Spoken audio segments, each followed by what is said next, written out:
The emergency chamber of the Galactic Council had been engineered for spectacle long before it had been engineered for peace, and on that cycle, its geometry favored intimidation. From the center dais, High Commander Ray could read the room as cleanly as a tactical board. Tiered balconies rising in concentric arcs, a suspended hollow well projecting burning trade routes and severed convoy lines. 3 occupied systems marked in Nixari crimson. His black command plating reflected the hollow fire in cold bands. The cranial diadem at his temple pulsed pale and rhythmic with active relay traffic from Fleet Command. He did not request recognition from the chair. He pushed his presence into the chamber first, then chose to speak aloud because humiliation carried farther when witnesses heard each syllable. "Let this session record what hierarchy has always made clear," Ray said, his voice measured and cold, carrying to every balcony without amplification. "The human strain is a labor-adapted biological line with no telepathic faculty, no command resonance, and no legitimate claim to strategic autonomy. They are neurologically blind primates, useful in shafts, cargo decks, and casualty bays, but unfit for command decisions that affect mature civilizations. We therefore demand immediate transfer of all frontier hospitals in sectors Helion, Karth, and Vesta to Nixari administration. Those installations currently shelter anti-Nixari dissidents and fugitives from lawful correction. Refusal will be interpreted as insurgent partnership. If Earth persists in this sentimental theater of care for enemies, Earth accepts annexation terms by conduct. None of it was improvised. As he spoke, the diadem fed him timing marks from 6 hyperlane mouths already sealed along the human-aligned border, plus confirmation that order demonstration broadcasts were trending across open channels. Council condemnation had arrived in predictable procedural language, and no one had attempted enforcement. Delay was the only language weak institutions spoke with confidence, and Ray had built his campaign around that lag. He turned toward the human delegation platform with ceremonial deliberation, extending one clawed hand over the hollow well as if weighing freight. "Your species mistakes compassion for leverage," he continued. "You built clinics at choke points and called them neutral, as though painted emblems could erase strategic geography. You sheltered dissenters, data thieves, and psychic defectors, and called this mercy. You taught weaker states to resist lawful integration and called this sovereignty. Hear me clearly, Ambassador Brooks. The oligarchy has indulged your disorder because your freight moved on time and your dead were quiet. That season has ended. Transfer the hospitals, surrender all Nixari-born asylum claimants, and submit your fleet registries for compliance inspection.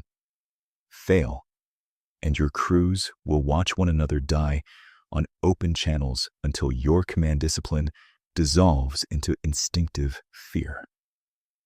From where he stood, translation halos in the upper tiers strobed between legal dialects at a pace that told him panic was outrunning grammar.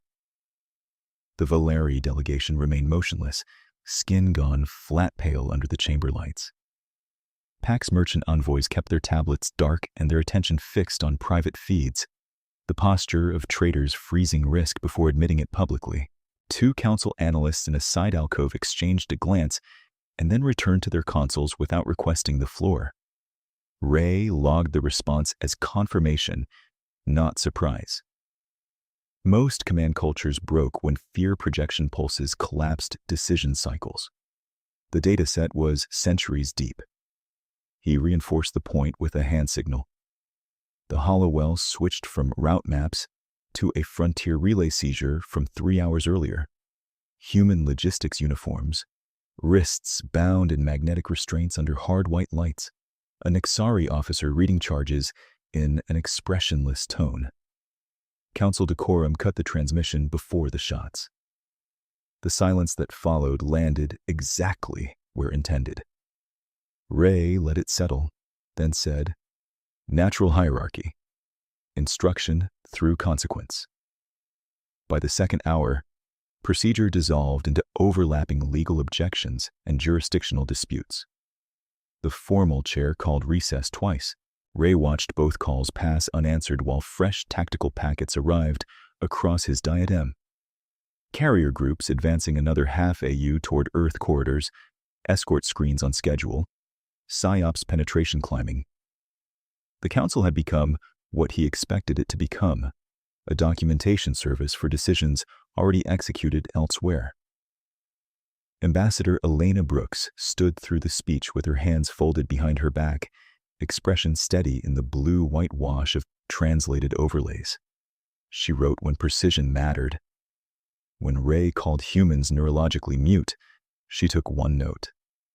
When he demanded asylum transfers, she took another.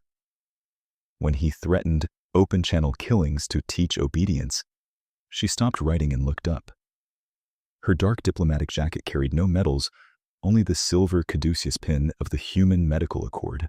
She had chosen it deliberately before entering chamber orbit.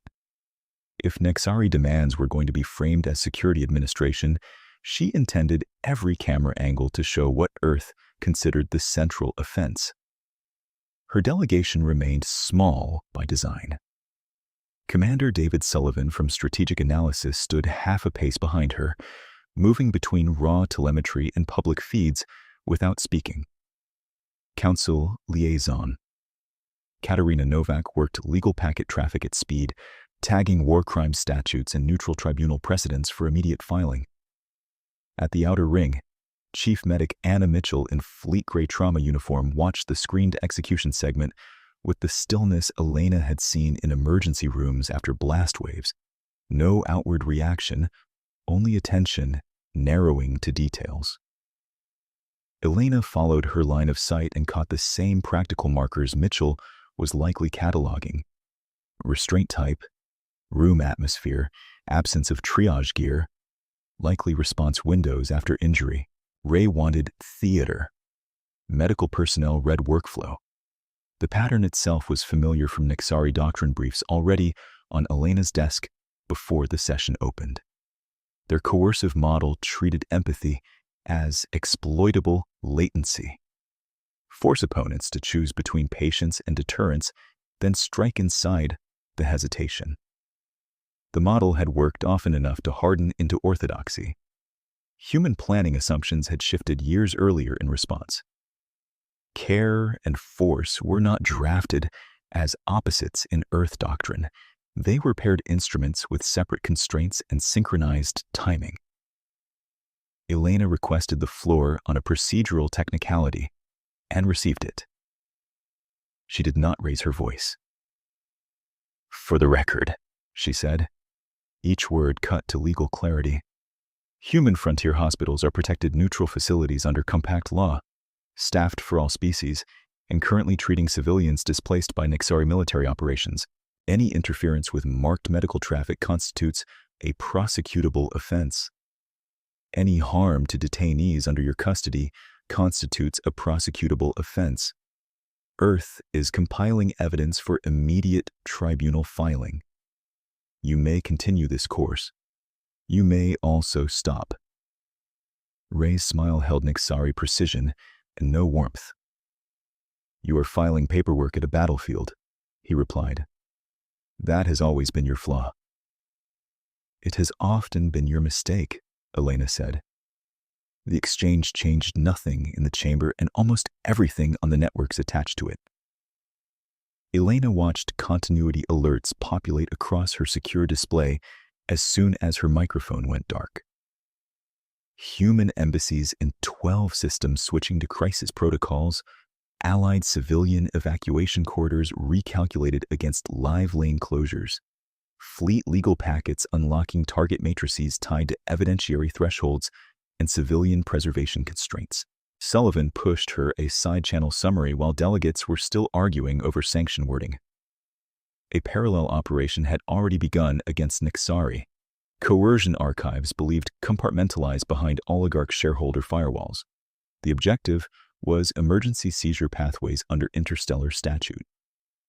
If fear campaigns owned the first broadcast cycle, verified records could still fracture coalition cohesion in the next one. By local midnight in Geneva, she received the first consolidated threat assessment and signed it without revision. Nexari intent: expansionary, coercive, immediate. Probability of a negotiated de-escalation: below operational planning threshold. She stepped outside the secure chamber for 1 minute and watched rain stripe the glass over Lake Geneva, while emergency traffic pulsed silently on her wrist display.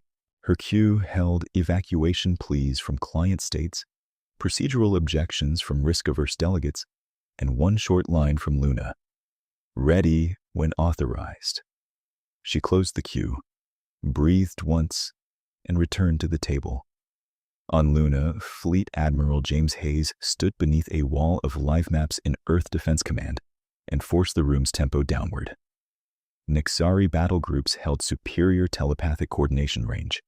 Their carrier mass could overmatch any single human task force in direct concentration. Hayes did not contest the arithmetic because the arithmetic was not the lever he needed. He shifted geometry. Convoys moved to packet-timed schedules instead of voice command dependency. Bridge crews across the fleet shifted to compartmentalized execution protocols drilled during blackout exercises many foreign observers had dismissed as paranoia. Analog fallback boards came out of SEAL. Hardened helmet systems moved from standby to active dampening. He listened to updates, asked for failure trees, and cut out anything that depended on perfect communications under psychic pressure. 3 days earlier, most of those measures would have read as caution, layered on caution.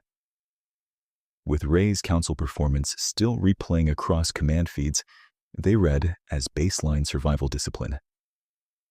Hayes signed off on the sequence in steady blocks, neither accelerating for spectacle nor waiting for consensus that would arrive after first contact.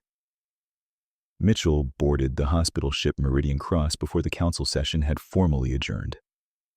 Fleet medicine treated diplomacy and casualty intake as events that often began in the same hour, and she had worked enough corridors to trust that rule over speeches. In triage, she briefed mixed species teams on mass incident sequencing, psychological contamination control, and cross-neurophysiology sedation limits for telepathic patients exposed to feedback trauma. She did not offer predictions about policy.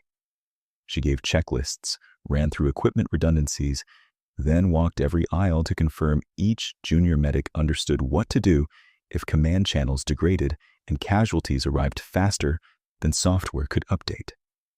At one station, she corrected restraint cut timing. At another, she reordered airway kits by species profile. Cruelty, she had learned over 14 years in combat medicine, was never abstract at point of contact. It appeared, first, as preventable delay. When she finally paused at the bay hatch, the ship was quiet in the way disciplined units became quiet before impact. No dramatic gestures, just deliberate motion and repeated verification. Across the network, the council feed still carried Ray, speaking as if verdict had already been rendered. In human command channels, responses remained procedural, documented, and cumulative. The Nexari assumption was visible now in every threat packet. Empathy equaled weakness. Non-telepaths could be terrorized into obedience by spectacle. The human answer moved on a different axis. They listened, recorded, and set every piece in place. Within minutes of the chamber feed closing, Elena Brooks reopened it on her terms. She stood again at the central microphone, this time with a legal recorder crystal mounted visibly beside her hand and council authentication glyphs rotating above it in 6 languages. Delegates who had been preparing to leave stopped at their railings as her voice moved through the hall with clipped precision, neither theatrical nor soft. This statement is entered into emergency record and transmitted to Nexari Command Authority on all recognized military and civil channels. Hi, Commander Ray. You are hereby notified that Earth demands immediate cessation of attacks on marked medical vessels, immediate release of all detainees taken from civilian and logistics traffic, full withdrawal from occupied sectors, Helion, Karth, and Vesta, and compliance with neutral tribunal review. Deadline is 6 standard hours from timestamp verification. Human Medical Services will treat any surrendered Nixari personnel without condition. Human Fleet Doctrine will disable and dismantle every command node that continues coercive psychic warfare after this deadline. This is not rhetoric. This is notice. She paused long enough for the legal clock to stamp the silence. Your doctrine treats empathy as exploitable weakness. You have built strategy around that assumption. You are now operating under corrected assumptions. Sullivan had preloaded the distribution matrix before she began. As soon as she stepped back, the ultimatum propagated through council mirrors, neutral relay buoys, merchant guild archives, and open civilian bands that Nixari sensors could not throttle without cutting their own logistics telemetry. Novak filed synchronized petitions with 5 tribunal blocks, each one keyed to the same evidentiary packet, forcing procedural acknowledgement even from states that preferred to wait until someone else bled first. On Luna, Hayes watched the transmission arrive on a split wall between tactical feeds and casualty projections, then gave a single nod to the operations chief. The room understood what it meant. The warning was now public law, public memory, and public commitment. Ray answered in less than 9 minutes. Faster than protocol, faster than decorum, fast enough to signal contempt as policy. His image broke into the chamber in hard-edged resolution from the bridge of ascendant will. Command diadem brighter now, eyes fixed on Elena, with the detached irritation of someone correcting a subordinate who had mistaken procedure for authority. Ambassador Brooks, he said, and made the title sound like a clerical inconvenience. You mistake a species-level tantrum for deterrence. 6 hours is generous for children rehearsing adult threats, so I will reward your confidence with clarity. The occupied systems remain under Nixari administration. Detainees remain in correctional custody. The hospitals are now contraband assets embedded in insurgent support architecture. As of this transmission, all traffic to and from those facilities is subject to military interdiction. Any vessel running medical markings through my blockade does so at command risk and will be treated accordingly. You asked for corrected assumptions. Here is one. Hierarchy does not negotiate with cargo species. His gaze shifted outward to the chamber tiers. Observe closely. I am extending blockade authority now. The feed cut to his tactical display long enough for the council to see transponder rings around 3 human-flagged relief ships, waiting at outer approach vectors, each one broadcasting protected humanitarian registry. Red lock indicators pulsed over all 3. Then Ray returned to full frame and smiled without warmth. Bring your tribunals, he said. I will bring outcomes. The chamber erupted. Delegates shouted points of order that no one enforced. A Thel Guardian envoy demanded immediate sanctions and was drowned out by 2 major powers arguing over lane insurance liabilities. The Valari representative, usually careful to speak only after consensus formed, stood and said, in a voice gone thin with fear, he has targeted hospitals on record. If this does not trigger collective defense, then collective defense does not exist. No one answered her directly. No one had a mechanism that could move faster than the fleets already burning toward contact. Elena did not look at Ray's vanished image.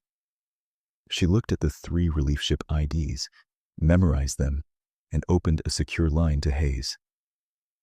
He crossed it in open session, she said. I saw it, Hayes replied. His tone stayed level, the way experienced commanders sounded when anger had been sorted into tasks. Legal threshold is satisfied. Rule set Black Cedar is now active pending deadline expiration. Confirm diplomatic lane closed. Confirmed. Then we proceed. By the 4th hour after the ultimatum, Earth's command network had shifted from layered deterrence to active battle choreography. Hayes issued no dramatic address. He signed execution packets in sequence while his staff pushed them to fleets already drilled for communications degradation and psychic interference. Convoy guardians at Kepri Hyperlane Junction reconfigured into staggered killbox geometry, designed to protect civilian exits first and score tactical victories second. Bridge teams switched to compartment orders sealed in hard copy. If telepathic pulses disrupted command coherence, each compartment would still execute pre-assigned actions by timer and sensor cue. It was a profoundly unromantic system, and that was its strength. Mitchell listened to the same transition through the medical channel aboard Meridian Cross. Her team had spent the previous hour integrating mixed-species triage protocols with combat evacuation routes, and now those maps lit with red approach vectors as Nexari interdiction squadrons accelerated. She checked bioshield charge levels, reassigned 2 medics to neurotrauma intake, and sent a clipped message to the relief ships now under lock warning. Maintain beacon integrity. Do not spoof. We want every camera seeing who fires first. The acknowledgement came back from Ship 2 with dry professionalism. Understood. We will remain very inconveniently lawful. At deadline plus 30 seconds, Ray's blockade fired. The first kinetic strike sheared the port radiator array from relief ship Caldera Light and spun it out of lane approach. The second lanced past Meridian Cross and detonated against a decoy drone, scattering metallic shards and sensor chaff in a white burst that briefly blinded forward optics. Human escort destroyers, already positioned between relief traffic and the Nexari interdiction line, answered with precision counterfire that targeted weapon emitters rather than crew sections. The exchange lasted 12 seconds before Kepri Junction became a full battle space. On Ascendant Will, Ray watched the opening volleys with cool satisfaction and turned to Primus tactician Vorin, who managed fear projection synchronization for the entire battle group. Vorin's cranial lattice glowed a steady violet as he linked 16 Nexari hulls into one coherent psychic strike architecture. Against most opponents, the next phase would end resistance quickly. Pulse waves would flood hostile bridges with engineered panic signatures, elevate stress hormones, scramble decision hierarchies, and leave boarding teams to process the aftermath. Nexari academies taught this sequence as basic doctrine, a solved problem like orbital insertion or ammunition accounting. Begin civic collapse pattern, Ray said. Vorin bowed his head. With pleasure, Commander. The pulse launched as a layered harmonic field, elegant in design, devastating in precedent. It reached the first human destroyer and broke over the hull like invisible surf. Nothing happened. No frantic helm corrections, no cascading collisions, no open channel screaming. Human ships kept formation. Vorin frowned and adjusted amplitude. Signal coherence degraded on contact, he said, recompiling intrusion profile. Again, Ray said. The second wave hit broader, synchronized through relay frigates to flood the entire convoy corridor. On Nexari scopes, probability curves predicted a 92% decision collapse within 20 seconds. Instead, the human escorts rolled through planned vectors and executed a withdrawal screen so disciplined it looked rehearsed to the meter. They gave ground where Ray expected stubbornness, denied flanking where he expected panic, and maintained protective overlap around damaged relief ships while returning fire in tight controlled bursts. One Nexari corvette lost its dorsal command mast to a human rail strike threaded through 2 debris plumes in a jamming field. Vorin stared at the telemetry, visibly unsettled. They are not suppressing fear, he said quietly. They are routing around it. Ray felt irritation sharpen at the edges. Then isolate command staff and break their officers directly. We are trying. Their signal architecture is compartmented. Helm, weapons, engineering are running independent action trees. Some sections appear analog. For one breath, Ray thought he had misheard. Analog control in frontline combat was something museum curators joked about when discussing pre-relay warfare. Then, another Nexari strike package failed to force a boarding window because a human frigate, presumed crippled by pulse bleed, executed a blind turn counterthrust on timer and blocked the lane with its own bulk long enough for 2 civilian freighters to jump out. Professional discipline, not bravado. Procedure weaponized. By the second engagement cycle, the Nexari tactical advantage had narrowed to raw mass and range, and even that edge eroded as human ships exploited every fragment of terrain Kipri could offer. They used derelict mining frames as temporary hardcover, seeded micro-drones to spoof targeting signatures, and rotated damaged escorts through repair shadows without breaking the convoy shell. It was not a heroic charge. It was administrative violence applied with patience.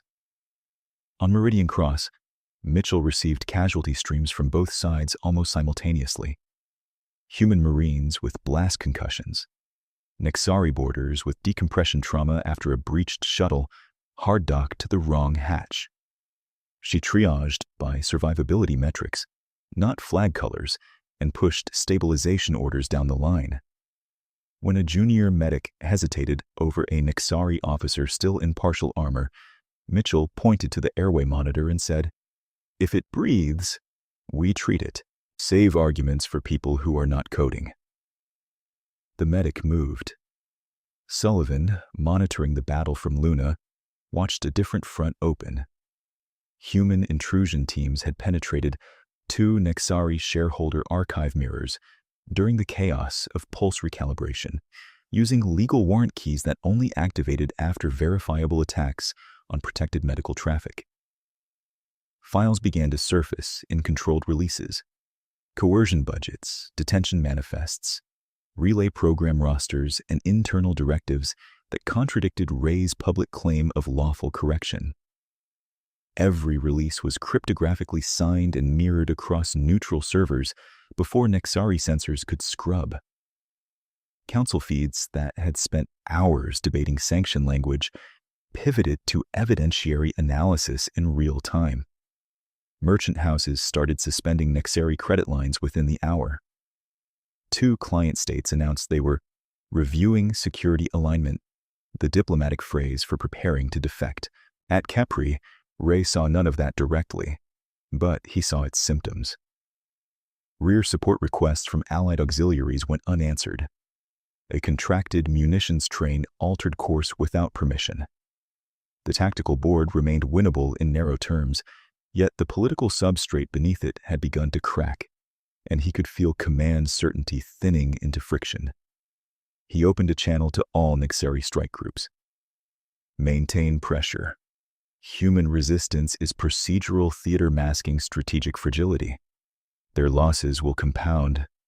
Their nerve will fail. Across the net, acknowledgments came slower than they should have. On Luna, Hayes listened to the same broadcast via intercept and allowed himself one thin, sardonic remark for the room. If he needs to say it that often, he is trying to convince more than us. Then his expression settled back into iron focus. Phase 2 on my mark. Preserve the corridor. Keep the record clean. We are not here to look fierce. We are here to end this. At Kepri Junction, human escorts tightened around the surviving relief ships and began a measured retreat that looked, to Nexari confidence, like the first bend of surrender. Under that cover, stealth corvettes slipped out of the main fight and went dark toward deeper objectives Ray had not yet recognized, carrying the next move of a campaign being fought in fire, code, and law at the same time. The corvettes carried that next move in silence so complete that even human crews called it old-fashioned stealth, and in the middle of Kepri's burning geometry, old-fashioned worked.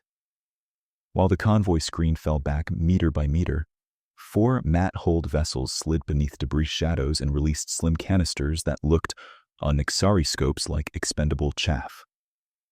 They were not chaff. They were telemetry seeds keyed to one purpose: map psychic wavefront behavior against human hull architecture in real combat, then return corrections before the next pulse arrived. On Luna, Sullivan watched the first return stream climb his display in dense white columns and forwarded it to fleet-wide shield control nodes with a legal stamp still attached to the packet, as if it were just another procedural update. In practice, it was the first battlefield-wide activation of a system Earth had never acknowledged publicly. At Kepri, Captain Eric Larson of destroyer Resolute Pike received that update as a single line over hard circuit: transition to neuroadaptive profile 7. He did not ask for explanation. He turned to the bridge chief and said, "Load profile, stagger by compartment, execute on my mark." The bridge crew moved with drilled economy.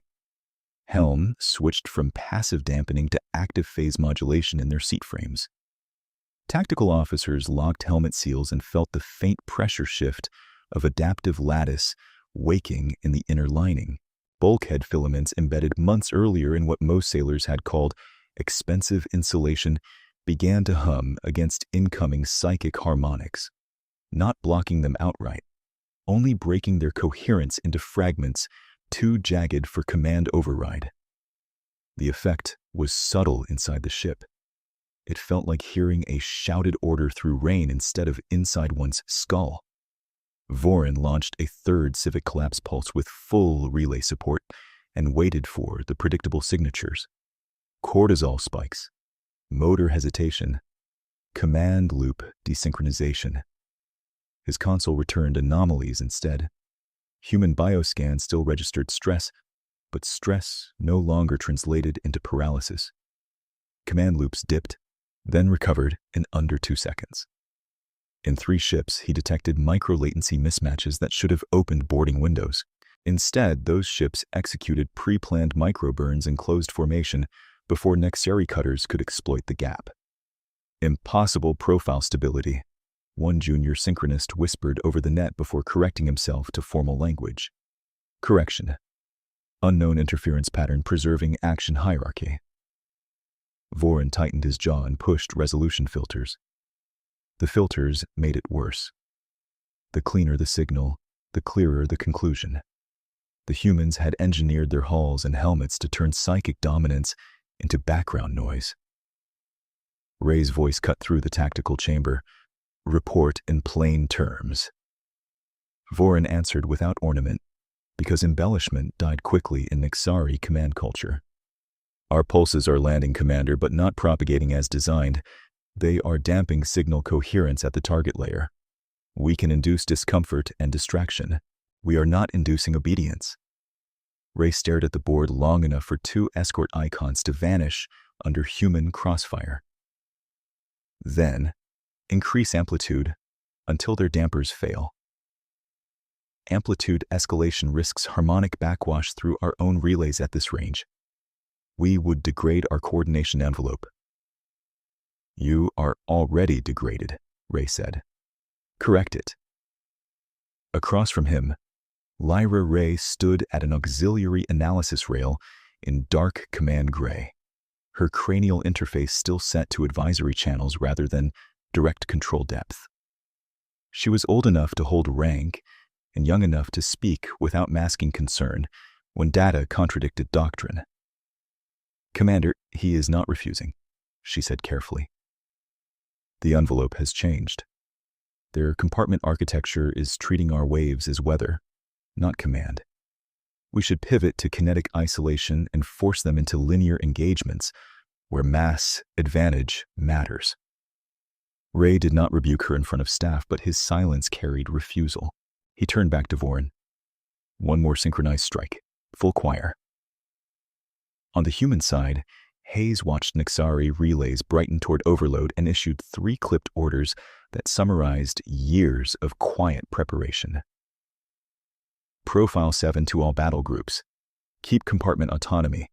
No pursuit outside corridor geometry. Then, after a beat, record all of this. He was not speaking for historians. He was speaking for tribunals and for frightened neutral governments that still believed Nixari telepathy was an invincible law of nature.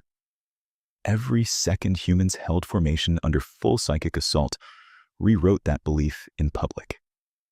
26 minutes into the withdrawal screen, the tide shifted in a way even exhausted crews could feel.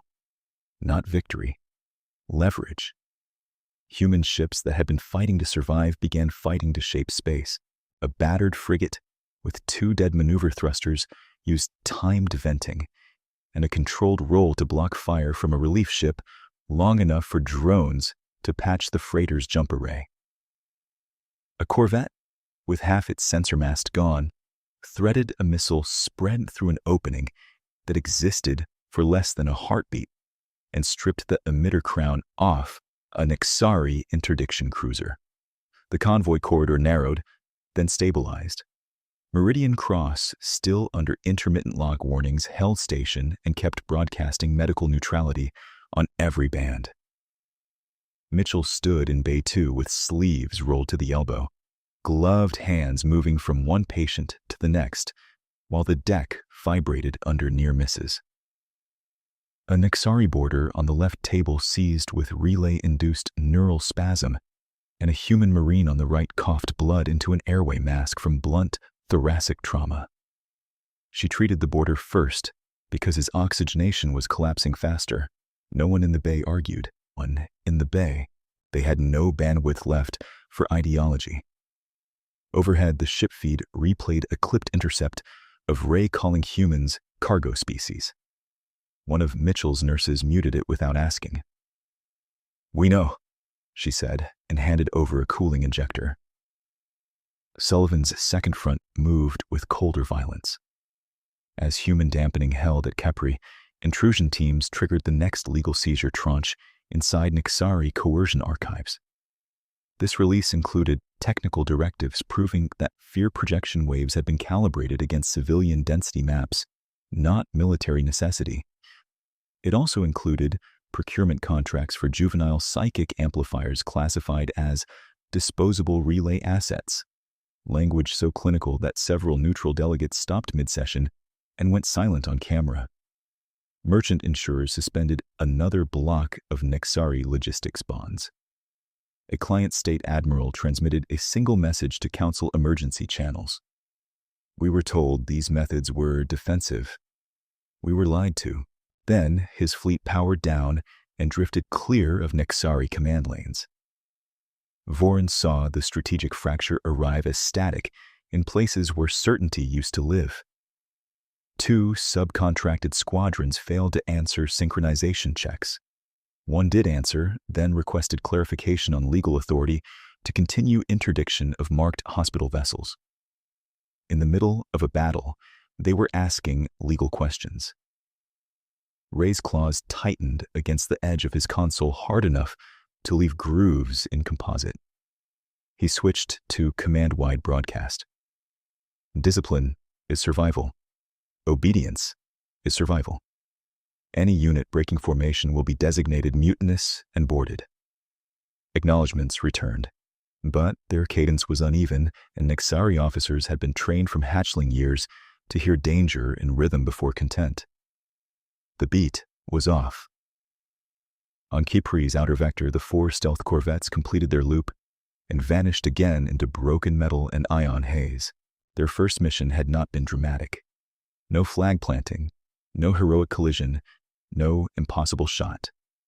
They had measured, adapted, and handed the fleet a shield profile that turned Nixari supremacy from absolute into contestable. In human doctrine, that counted as a decisive opening. Ray refused to call it that. He ordered regroup markers around Ascendant Will and began redrawing the fight into narrower lanes whereas heavier cruisers could bring broadside batteries to bear.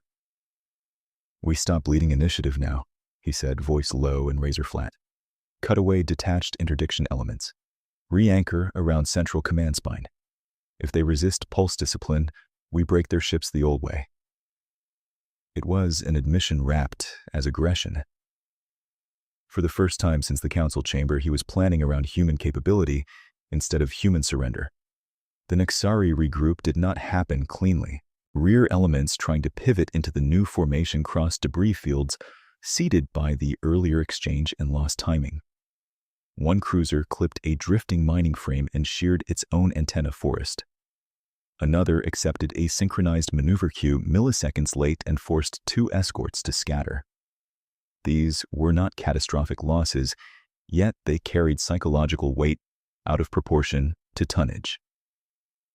Nexari doctrine depended on collective precision as proof of natural hierarchy. Slippage, once visible, became contagious.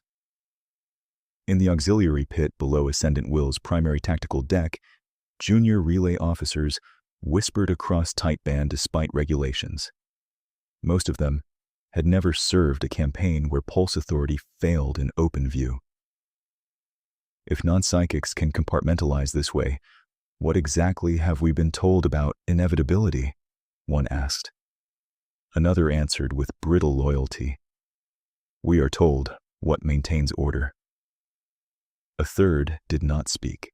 He forwarded his family's civilian corridor coordinates to a private cache and returned his hands to the console before any supervisor noticed. Internal conflict in empires rarely began with speeches. It began with tiny acts of contingency. Lyra descended into that pit by direct lift and reviewed the live matrices herself. Her training was rigorous and her politics less rigid than her father's generation, which made her dangerous to zealots and useful to pragmatists. She saw at once that Vorin had not exaggerated. Human dampening was not random. It adapted between volleys, learning Nexari harmonic signatures fast enough to blunt each refined attack. She opened a secure advisory channel to Ray. "Commander, we are spending elite relay capacity to produce fear effects equivalent to ambient battle stress. If we continue at this rate, we exhaust choir nodes before decisive engagement. We need to preserve core synchronist for concentrated operations." Ray answered after a delay that felt like stone settling. "You are advising reduction while under challenge." "I am advising conservation to win the challenge." "Noted," he said and closed the channel without confirming. Vorin found her moments later at the edge of the command well. His face had the rigid calm of an expert, forced to watch a foundational theorem collapse in real time. "He still believes this is Defiance Theater," Vorin said quietly. "He has not accepted that their architecture was built for us specifically." Lyra kept her eyes on the board. "Acceptance is slower than impact in most command species." "Impact is arriving faster now." It was. Human fire discipline, once purely defensive, had begun targeting Nexari relay infrastructure with unnerving selectivity. They struck emitter crowns, synchronization masts, and signal processing fins while sparing life support clusters whenever a shot offered both options. Even under pressure, they were choosing degradation over massacre. And that choice made tactical recovery harder because damaged Nexari ships stayed in the battle space as liabilities instead of becoming martyrs. A dead ship simplified narratives. A crippled one raised questions. Ray finally made the call that every officer in the chamber knew was both necessary and humiliating. All groups execute Iron Spiral fallback. Consolidate around Ascendant Will for coordinated strike package. Civilian interdiction authority remains in effect. Medical traffic remains denied. We will reestablish command primacy at close range. The order preserved his doctrine in words while conceding ground in practice. He was pulling his dispersed spearhead into a defensive knot to survive a species he had described hours earlier as neurologically blind. On Luna, Hayes received the intercept and exhaled once through his nose. "There it is," he said. "They are regrouping to protect the spine." Operations looked to him for the next escalation and got professional restraint instead of triumph. "Do not overextend. Let them contract. Keep lanes open for relief vessels. We are not done teaching." At Kepri, the battlefield bent accordingly. Nixari ships peeled back toward their flagship in uneven arcs, firing covering volleys heavy enough to discourage reckless pursuit. Human escorts maintained pressure without chasing the bait, preserving the corridor and widening sensor coverage for the stealth elements already moving toward deeper objectives. Meridian Cross cleared the worst of the kill zone with 2 relief ships in tow, engines shuddering but intact. In its triage bay, Mitchell finished securing a cortical stabilizer on the Nixari border she had treated first and moved to the human marine without comment, as if this had always been the only way to run a war. The assumptions that had opened the campaign were not gone yet, but they were cracked from edge to center. Nixari officers could still call humans primitive on encrypted channels. Fewer of them believed it after watching pulse supremacy fail against helmets, bulkheads, and disciplined crews who kept working anyway. Their empire had built identity on the claim that command belonged naturally to minds like theirs. At Kepri Junction, under fire and legal exposure, and a medical ship still broadcasting neutrality through the noise, that claim had met its first sustained contradiction. Ray looked over the contracting formation around Ascendant Will and chose his next move with visible effort, dragging certainty back into place by force of will. "We regroup, then we strike where their sentiment governs their decisions," he said. "If they worship hospitals, we make hospitals a liability. If they protect refugees, we threaten refugees. Prepare concentrated operations packages. We will make them choose." The chamber answered with formal assent, disciplined and cold, while every officer in it understood that they were no longer dictating terms. They were trying to recover them. Ray's order did not finish echoing across Ascendant Will before Hayes turned it into a map problem. "They want us emotionally predictable," he told Luna Command, voice flat and precise, while Kepri telemetry rolled in streaming columns. "So we stop behaving like a species that chooses between care and combat. We do both, on schedule, under record, in public. Medical command keeps corridors open. Tactical keeps corridor boundaries lethal. Intelligence opens every file cabinet they forgot to lock. We are going to make cruelty expensive in every domain they can count." No one applauded. The room simply moved. As iron spiral fallback rippled outward, traffic control lanes at the edge of Vesta Transit began to jitter under retreat pressure and interdiction noise. In that compression, a neutral way station, Sable Reach Annex, transmitted a distress burst so distorted that translation software flagged it as corrupted weather. Mitchell recognized the cadence under the noise before the parser did. Not weather. Fire alarms, venting valves, and a station administrator trying to speak through smoke filtration with discipline he did not have left. The station had taken 2 glancing hits during the Kepri exchange, then a third from an unauthorized Nixari interdiction cutter trying to deny docking access to any marked medical hull. Atmosphere was unstable on 3 decks, casualties were mixed. The local med ward had gone dark. Meridian Cross was nearest. Mitchell did not ask for permission in 3 channels. She asked once, correctly. "Command, this is Chief Medic Mitchell. Sable Reach has active mass casualty conditions with multi-species intake and failing life support. Request hot entry with marine security and external power patch." Hayes answered from Luna without delay. "Approved. You have corridor priority. Keep every lens running." The approach looked like a mistake to outside observers. Meridian Cross presented full humanitarian beacons and glided into a lane still seeded with debris, while human destroyers executed tight counter-battery patterns around it. One gunnery officer on escort frigate Kestrel Bend muttered, "Another quiet afternoon of flying a hospital through artillery," and got a dry snort from his captain before the bridge returned to formal callouts. The humor lasted 4 seconds and did exactly what such humor always did in disciplined crews. It kept hands steady. Mitchell crossed with Team Indigo through an auxiliary hatch welded half shut by heat. Inside, Sable Reach smelled of scorched polymer and coolant mist. She tagged zones, triaged priorities, and snapped the operation into a rhythm that left no space for panic. Human longshore workers with blast trauma went to Deck 2. Volari technicians with pulmonary irritation went to improvised oxygen lines at Junction C.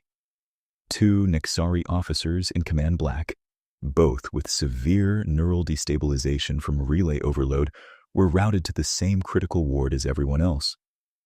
When a Marine sergeant asked whether to isolate them under guard first, Mitchell replied without looking up from her scanner, "Guard them, while I keep them alive. Sequence, Sergeant." The station feed stayed public by design. Sullivan had requested full transparency for evidentiary continuity, and Mitchell accepted that burden as another clinical variable. Her gloves moved across chest seals, airway cuffs, cortical coolers. Her voice remained even, neither comforting nor cold. Around her, junior medics mirrored the cadence. Check pupil response. Stabilize pressure. Confirm anticoagulation compatibility. Repeat. Then, she saw the pattern. The 2 Nexari officers carried fresh subdermal interface burns in identical cervical clusters. That alone meant little. Relay specialists often bore signal scarring, but their emergency tags referenced support cohorts by internal code, and one code prefix matched a redacted category Sullivan had flagged from older Nexari procurement leaks. Mitchell called for close imaging, cross-referenced growth markers embedded in the biostat fields, and felt her jaw tighten as the metadata resolved. These were not standard military relay chains. The support cohorts listed in treatment dependencies were under legal age by every council medical statute. She did not announce it dramatically. She opened a secure line to Sullivan and spoke in clipped clinical language that could stand in tribunal review without revision. "I have corroborating triage metadata from live Nexari casualties. Relay architecture references underage support cohorts in active command loops. Repeat underage cohorts. I am transmitting anonymized logs with chain of custody signatures now. Verify and distribute per legal protocol." Sullivan's reply came back thin with controlled anger. "Received. We will authenticate before release." "Do it fast," Mitchell said. "One of these officers will arrest again if their dependent loop is not disconnected. That means those cohorts are still wired somewhere in this battle space." On Ascendant Will, Vorn received the same medical metadata 43 seconds after it left Sable Reach because human legal distribution channels were built to be intercepted as easily as to be trusted. He read the packet twice, then a third time, hoping to find fabrication seams. The signatures held. The physiological references were accurate. Worst of all, the clinical annotations were neutral in tone, which made them harder to dismiss as propaganda. They read like what they were: notes written by people trying to keep bodies from failing. Lyra stepped to his station and saw his expression change by increments she had known since childhood. "What is it?" He hesitated, then sent the file to her private pane. She read in silence. The command pit seemed to narrow around her. "He authorized juvenile relays and live operations," she said at last, very softly. Vorin did not answer. He did not need to. Within 7 minutes, verified excerpts were mirrored to council emergency channels, neutral tribunal servers, merchant credit houses, and oligarch shareholder boards that had tolerated Ray's war, so long as it remained profitable and deniable. Denial evaporated under medical metadata and time-stamped chain of custody. The language that followed was not moral at first. It was contractual.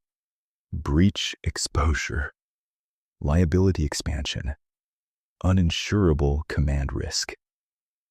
Then morality arrived behind arithmetic and hit harder because everyone could now see the arithmetic had hidden it. Elena stood again in the council emergency chamber, where outrage had finally caught up to evidence. She let the room exhaust its first wave of procedural shouting before requesting recognition. When she received it, she spoke for nearly 3 minutes without raising her voice. For 2 centuries, many of you treated humanitarian law as aspirational text with selective enforcement. You called it idealistic because it constrained your convenience. You called it naive because it refused to rank lives by strategic value. Today, you have live, authenticated medical records proving coercive command architecture built on underage neural exploitation, paired with deliberate attacks on marked hospital vessels and neutral care stations. This is no longer a policy disagreement. It is organized predation under administrative language. Humanity is not asking whether you are comfortable responding. We are informing you that response is already underway.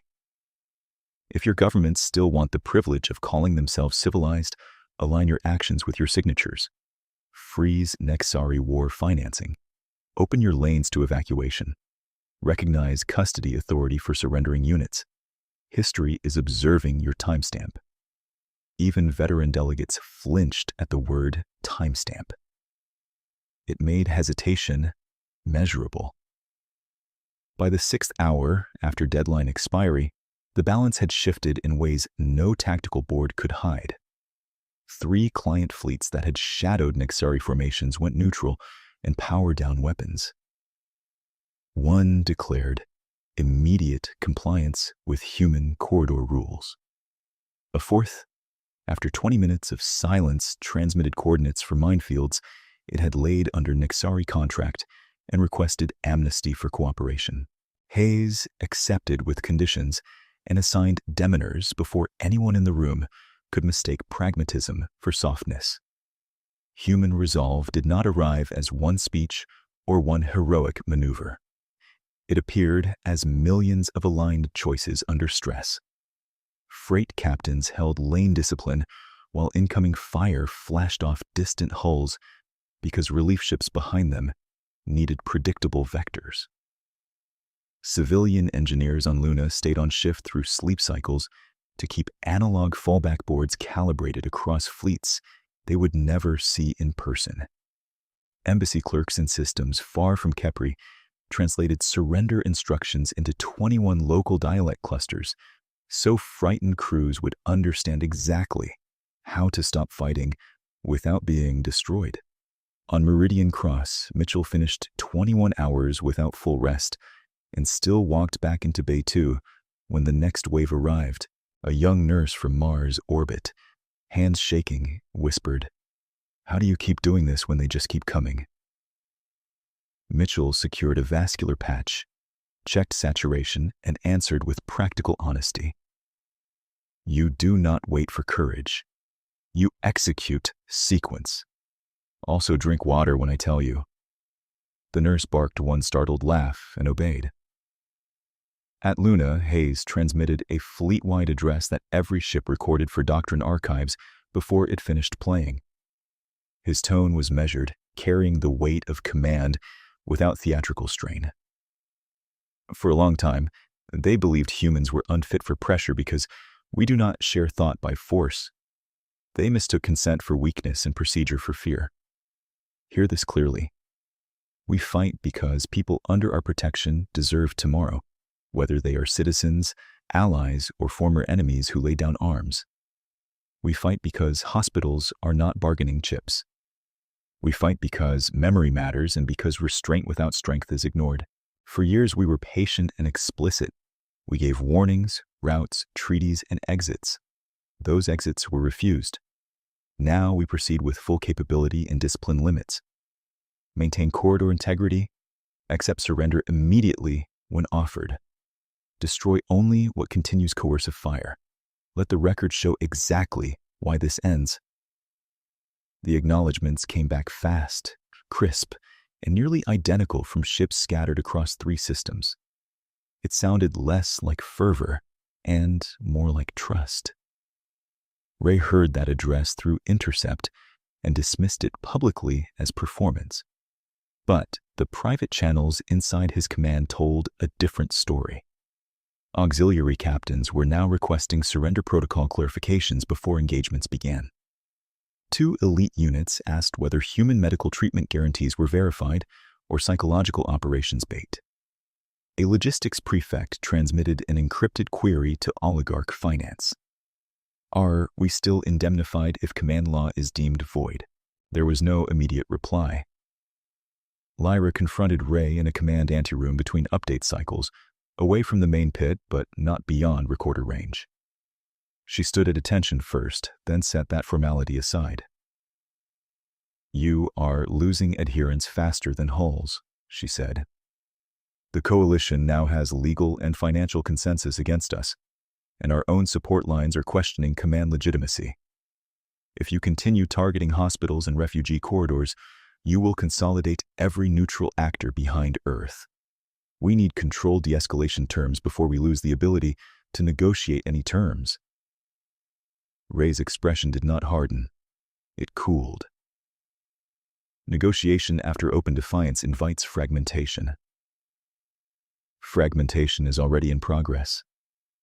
He stepped closer, not threatening, simply immovable. You are reading turbulence as collapse. Human sentiment is their structural weakness. Pressure it and they split priorities. Lyra held his gaze. I just watched them integrate medicine, law, cyber, and fleet geometry under continuous assault. That is not split priority. That is doctrine. Ray ended the exchange with command finality and returned to the tactical well. Lyra remained in the anteroom for 3 breaths, then followed, face composed and eyes unreadable. Sullivan launched the operation that finally stripped Ray of strategic initiative while the argument was still fresh. The package had sat pre-built for months under a deliberately bland name, Ledgerfall, and required 3 concurrent triggers: verified attacks on medical traffic, authenticated coercion architecture evidence, and active hostile transmissions from a centralized command spine. All 3 were now live. Human intrusion teams did not crash Nexari networks in flamboyant bursts. They entered through legal warrant apertures, seized archive mirrors, and synchronized release timing with tribunal dockets, so every file landed where it could be acted upon immediately. Coercion budgets, internal casualty suppression memos, directive trees proving civilian fear projection calibration by population density, shareholder correspondence approving deniable corrective exemplars. Each file carried cryptographic provenance, and each provenance survived adversarial verification attempts. Nexari sensors throttled 1 mirror and watched 6 more ignite. The effect on the battle space was not cinematic. It was systemic. Payment queues stalled. Fuel contractors paused dispatch. Private security wings detached from Nexari escort chains and declared non-participation pending legal review. A major munitions combine suspended smart round key updates for outstanding Nexari contracts, citing force majeure and statutory exposure. Within 1 operational cycle, Ray still possessed formidable ships, but no longer possessed reliable empire. Hayes used the opening with restrained brutality. Human battle groups advanced from corridor defense to corridor control, taking hyperlane junction beacons intact and broadcasting standardized surrender envelopes every 15 minutes. Units that powered down were boarded, disarmed, and routed to protected holding lanes with medical intake available. Units that fired were disarmed by targeted strikes on propulsion, emitters, and relay crowns. The pattern repeated until resistance began collapsing by precedent rather than destruction. Capri's central board redrew itself in Ray's command well. Red zones shrank around Ascendant will as allied withdrawal, contractor hesitation, and precision human interdiction carved away his options. He could still inflict catastrophic damage with the assets concentrated under his direct authority, and he knew it. Cornered command cultures often reach for spectacle to recover leverage. Ray reached for it now. "Reconfigure bombardment array package," he ordered, voice so steady that only those closest heard the fatigue under it. "Set target lock on refuge moon Thalen 9. If they define themselves as protectors, force them to prove it at unacceptable cost. All elite psychic guard to command core. I want synchronization absolute." Vorin looked up sharply. "Commander, firing posture against a refugee moon will terminate any remaining external support." "Support is already transactional," Ray said. "Fear is still universal." On Luna, warning glyphs erupted across Hayes' wall as Ascendant Will's array profile shifted from fleet engagement to planetary bombardment geometry. The target icon flashed over Thalen 9, an allied sanctuary moon crowded with evacuees from Helion and Karth. The room went silent enough to hear cooling fans. Hayes did not shout. He just chose final liability. Execute ward light. Feint the frontal approach. Send corvette groups dark along vectors Echo and Morrow. Marines prep for power trunk severance. No reactor strikes. We are ending command capacity tonight. He opened one more channel, this time to Meridian Cross. Chief Medic Mitchell, Intelligence Project's high-probability mass casualty event aboard Ascendant Will during core disruption. We may need trauma capability forward under active fire. Your call. Mitchell looked through the bay glass at rows of stabilized patients, human and Nixari, breathing because someone had insisted sequence mattered more than hatred. Then she turned to her quartermaster. "Load, portable bioshield, cortical cooling kit, and vascular patch array," she said. "If they break their own command core, people in that radius will die without immediate intervention. We are not giving anyone that excuse." Outside, fleets rotated into new attack geometry as the refugee moon hung cold and bright beyond the battle space, and every commander on every channel understood that the next exchange would decide not only who won, but what kind of order survived the win. Outside, fleets rotated into attack geometry, and then wardlight began. Human heavy cruisers surged straight toward Ascendant Will, in a formation so blunt it looked almost naive. Bright engine cones flaring against the dark while Thalen 9 hung behind them like a held breath. Ray took the bait exactly as Hayes expected. Nixari broadside lines shifted to meet the frontal push, elite psychic guard locking into combat synchronization around the flagship's bombardment array. Every available relay node driven toward maximum coherence for one crushing strike that would break the human assault and keep the moon under threat. Hayes watched that concentration happen in real time and spoke without drama, each instruction clipped to action. "Corvette groups, Echo and Morrow. Execute dark insertion. Null lattice deployment on my mark. Battle groups, Aster and Pike. Maintain frontal pressure and absorb their eyes. Marine Command, you are cleared for trunk severance only. Say it back." Confirmations arrived in disciplined cadence from 100 voices that sounded like one. Trunk severance only. No reactor strikes. Civilian sections preserved. The resulting tension on Luna's command floor was not fear. It was precision under countdown. 90 seconds later, the real attack unfolded where Nixari sensors read only static.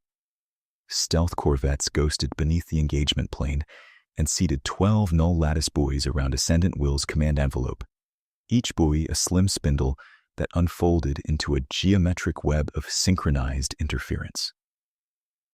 The effect was immediate and brutal in its subtlety.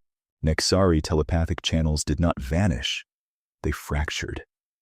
Long-range harmonics began arriving out of phase, command choirs hearing one another as echoes instead of certainty. On Ray's tactical display, friendly squadrons that should have moved like linked limbs started stuttering into asynchronous burns, clipping firing arcs and forcing abort calls in the middle of attack runs. Voron's hands flew over his console. We have envelope corruption at all major nodes. Command resonances splintering across depth bands. Ray did not look away from the board. Bypass external relays. Route through core amplifiers. We hold lock on Thalen 9. That will overload internal lattice tolerance, Voron said, and for the first time his voice carried open strain. We can maintain bombardment posture for minutes, not longer. Minutes are sufficient, Ray replied. Fire solution now. Human cyber teams hit at that exact moment. Ledgerfall's final tranche injected authenticated override warrants into secondary Nexari command routers, forcing every neutral observer feed to mirror Ascendant will telemetry in near real time. The galaxy watched the flagship arm a refugee moon bombardment while under legal injunction and active tribunal review. On the Council emergency channel, Elena Brooks transmitted one final warning addressed directly to Ray and copied to every fleet in range.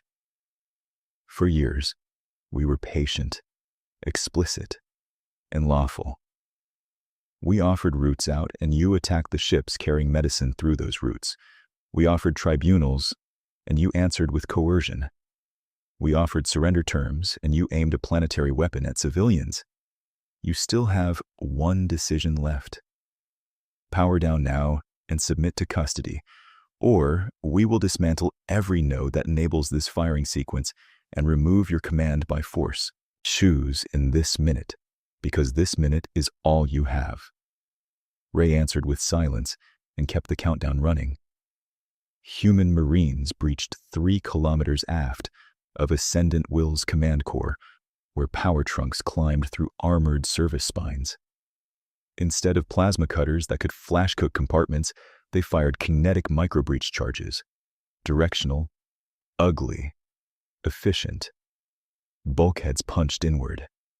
Conduits snapped. Arc storms raced along trunk channels and took down bombardment subsystems in staggered failures.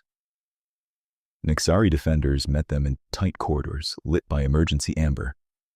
Psychic shock commands crashing against human neuroadaptive helmets and bulkhead dampers that turned command intrusions into disorienting noise.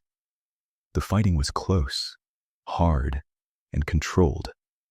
Marines driving forward with shield walls and non-reactive rounds calibrated to disable suits instead of venting entire decks to vacuum.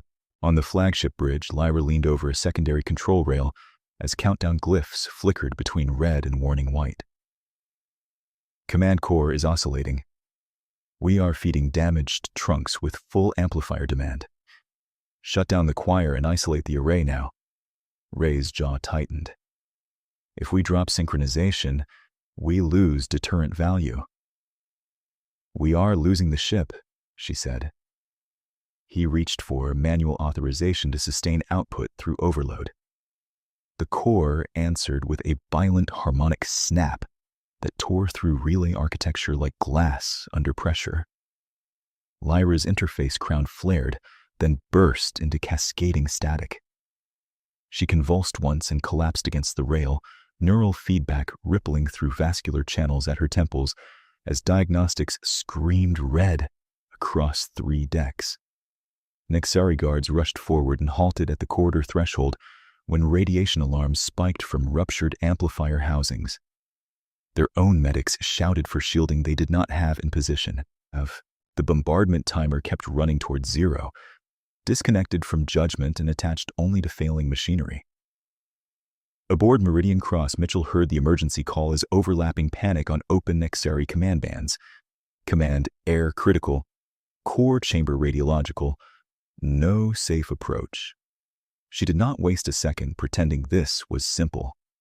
She sealed her trauma harness, checked the portable bioshield on her forearm, and boarded the forward cutter with 2 Marines and 1 nurse carrying a cortical cooling rig. The cutter slammed into Ascendant Will through a maintenance lock half blown by previous breaches. Heat rolled down the corridor in waves.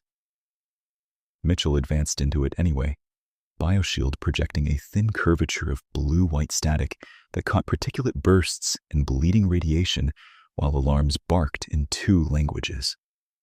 A Nixari guard shouted a warning and pointed at the chamber threshold. Mitchell pushed past him, dropped to Lyra's side, and ran assessment in 1 practiced sweep. Airway compromised. Intracranial pressure rising. Vascular microtears along interface tracks. Cardiac rhythm unstable but present. Cooling catheter. Now, she snapped. Patch kit open. Hold her jawline steady. The nurse moved. Marines held the door while power fluctuations shuddered through the deck. Mitchell intubated Lyra, initiated cortical hypothermia, sealed 2 active vascular leaks, and forced rhythm stabilization with a precise burst of countershock. At 3 seconds to fire, Marine breachers on trunk spine 2 severed the final live feed to the bombardment array. The countdown died mid-glyph. Thalen 9 remained untouched. On Luna, the operations floor exhaled as 1 organism and then went straight back to work. Hayes gave no victory speech. All groups continue disable pattern. Offer surrender envelope every 5 minutes. Ascendant Will command status uncertain. Boarding teams maintain custody protocols. Inside Ascendant Will's emergency medical bay, uncertainty ended in a different language. Ray entered with sidearm drawn and 6 guards at his back, armor scorched, face cut by flying composite, but expression still rigid, with command habit. He saw Lyra intubated on a human-operated table, Mitchell's hands still inside the sterile field, and the 2 Marine rifles tracking his center mass from opposite corners. Step away from her, Ray ordered. Now. Mitchell did not look up. No. The single syllable landed harder than shouted defiance. Ray advanced 1 pace, weapon lifting. She spoke again, voice flat with exhaustion and authority that came from skill, not a rank. You can shoot me after she breathes on her own. Until then, you are in my trauma ward, and my patient comes first. Bay cameras captured every word and pushed them live to both command networks. For several seconds, no one moved. Ray's guards looked from his weapon to Lyra's monitors, where oxygen saturation crawled upward, 1 point at a time under human treatment. Mitchell adjusted ventilator flow, checked pupil response, and ignored the gun as if it were irrelevant equipment in the wrong room. The absurdity of the moment stripped pretense away. The architect of a coercive war standing armed over the 1 person he could not command back to life, while the species he had called neurologically blind kept his daughter alive through discipline he had dismissed as weakness. Ray's arm trembled once. Then he lowered the sidearm, let it fall to the deck, and dropped to 1 knee beside the table. His next transmission went fleet-wide, unencrypted, authenticated by every remaining Nixari command key he still possessed. He spoke slowly, each clause clear enough for tribunal playback and war college study for generations. This is High Commander Ray of the Nixari Command Authority. All Nixari fleets, all client auxiliaries, all contracted wings, hear and comply. Hostilities cease immediately. Power down primary weapons. Disengage psychic assault protocols. Broadcast surrender beacons on standard humanitarian bands and submit navigation control to human custody corridors. Any unit continuing fire acts without command sanction and forfeits protection under this order. To the Galactic Council, I acknowledge operational and legal defeat. I surrender command authority unconditionally and submit myself to arrest for adjudication under tribunal law. The acknowledgments came faster than any order he had given all night. Across Kipri and Vesta vectors, Nexari ships dimmed weapon spines and raised surrender transponders in cascading waves. Human captains held fire exactly as doctrine required, boarded in sequence, disarmed crews, routed wounded to protected medical lanes, and logged every custody transfer with chain of evidence precision. A few isolated batteries fired in confusion. They were disabled within minutes by targeted strikes that left life support intact. The war, as organized force, ended in that operational cycle. Ray remained on his knee until Mitchell finished securing Lyra to a stabilized transport cradle. Only then did she straighten, peel off one blood-specked glove, and nod once to the Marines. She is viable for transfer. Keep this line sterile and moving. Marine Lieutenant Carson stepped forward with restraint cuffs designed for command detainees and spoke with formal respect stripped of softness. High Commander Ray, by authority recognized under emergency tribunal mandate, you are under arrest for war crimes and unlawful aggression. Stand and present your hands. Ray stood. He offered no resistance as the cuffs locked. He looked once at Lyra's face behind the ventilator mask, then at Mitchell.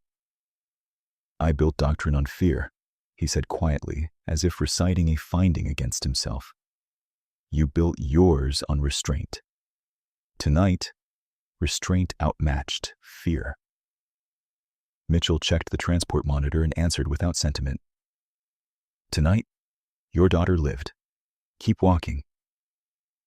They moved him out through corridors, still flickering from battle damage, past surrendered guards and stunned officers, watching their command architecture collapse into custody paperwork and medical triage. Outside the bay viewport, human ships held disciplined formation around a flagship no longer issuing threats, while the refugee moon turned unscarred beneath distant stars.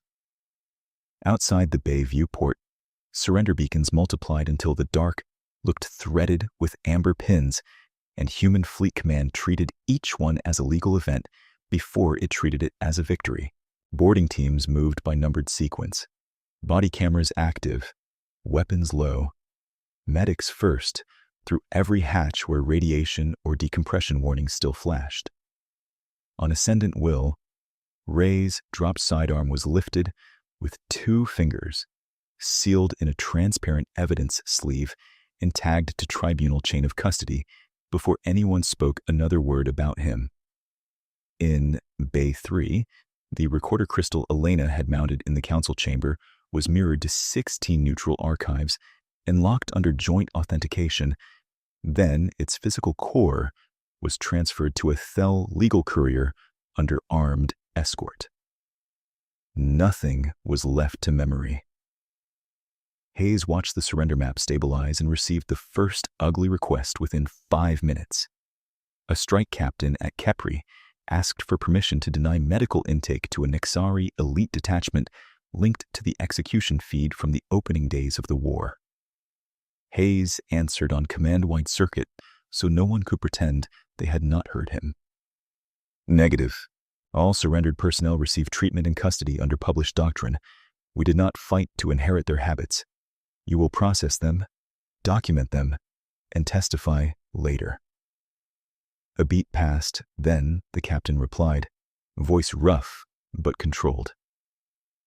Understood. Processing now. On Meridian Cross, that order arrived as 3 gurneys and a silence heavier than impact alarms. The first Nexari officer on the line still wore scorched insignia from a unit every human medic in the bay recognized. One of the Marines by the hatch stiffened, then stepped back when Mitchell held out her hand, without looking at him. Give me room, she said. Anger can wait. Hypoxia cannot. She cut armor straps, checked airway, and called for blood substitutes calibrated from the mixed species matrix she had built before the first shot at Kipri. The Marine swallowed, nodded once, and moved to hold a fluid bag steady. 3 days passed before the council emergency floor could meet without shouting. When it finally did, Elena stood in the same chamber where Ray had called humans neurologically blind and delivered a logistics report that sounded almost austere beside the scale of what it represented. Protected medical corridors are open from Kipri through Vesta with 21 surrender lanes under continuous monitoring. 206 Nexari hulls have powered down and entered custody, including elite units. Civilian evacuation from Thalen 9 is complete and reversible. Residents are returning home in staged lifts under Valere and Thel supervision. Sable Reach Annex is operational at 40% capacity and treating all flags. No retaliatory strikes were authorized against Nexari population centers. The Valari envoy, who had gone pale on the first day, rose slowly, hands trembling, in a way she did not hide. You had every military argument to annihilate them after the refugee moonlock. You chose restraint under live risk. The Valarii record this as debt and as instruction. Elena met her gaze. Recorded as policy. Debt can distort judgment. Policy scales. At Luna, Sullivan closed the last active Ledgerfall release node and pushed a final disposition memo through legal. Archive seizure complete. Integrity validated. No unresolved mirrors. The juvenile relay metadata from Sable Reach was entered into tribunal exhibit blocks with full medical anonymization. The triage logs Mitchell had sent under fire became the backbone of the prosecution's coercion counts. The minefield coordinates transmitted by the client state admiral were verified, then cleared lane by joint engineering teams. The admiral appeared in person before a review board and accepted conditional amnesty tied to reconstruction service. He signed, without bargaining. In a holding ward on Earth orbit, Lyra woke to filter daylight and the quiet hum of cortical rehab equipment. She reached for the interface crown that was no longer there, then forced her hand flat against the blanket until the tremor passed. Mitchell stood at the foot of the bed, reading overnight neurographs. "You are in civilian medical jurisdiction," Mitchell said. "No interrogation in this ward. You will walk before anyone asks you policy questions." Lyra studied her for a long moment. "Why?" Mitchell set the tablet down. "Because you were my patient. Because we meant what we broadcast. Because leverage medicine is a fast road to becoming what we just dismantled." Lyra closed her eyes once, opened them, and gave the smallest nod. "Then I will walk." 18 months after Kipri, the tribunal chamber ran on precision and no spectacle. Ray sat behind transparent restraint fields in plain confinement gray, no diadem, no insignia, while evidence moved in disciplined sequence across the central hollow. The prosecution entered the sidearm sleeve, the surrender transmission, the command logs authorizing attacks on marked hospitals, the bombardment lock on Thalen 9, and the coercion archives whose signatures had survived every adversarial challenge. Then came the clinical records, Mitchell's triage metadata from Sable Reach, corroborated by Nexari internal rosters, and survivor testimony from former juvenile relay cohorts now under protection. The two council analysts who had exchanged that first silent glance in the alcove testified under oath on the second day. They admitted they had recognized detention pattern anomalies before open hostilities and chose procedural delay over emergency disclosure. Neither claimed ignorance. Both accepted censure rulings and permanent removal from crisis authority posts. Their look had meant fear, and fear had carried a cost. When Ray was invited to speak before sentencing, he rose without prompting. His voice had lost none of its clarity, only its certainty. "I argued hierarchy as nature and coercion as order. I called consent inefficiency. I called empathy weakness. The record now shows those claims required concealment, then atrocity, then threats against civilians when concealment failed. My daughter lives because an enemy medic enforced a principle I treated as decorative law. I have no appeal to make against the findings. The panel returned after exactly 40 minutes. Sentence: life confinement under Interstellar War Crimes Statute. No command contact. No eligibility for political restoration. Alongside it, the court ratified the dissolution framework already adopted by reform councils across former Nexari space. Coercive telepathic governance outlawed, relay exploitation criminalized, civilian oversight mandatory, and cultural archives preserved under protected stewardship rather than collective seizure. Ray listened, sat, and did not speak again. By the first week of autumn on Earth, the council hall had been refitted for signatures instead of threats.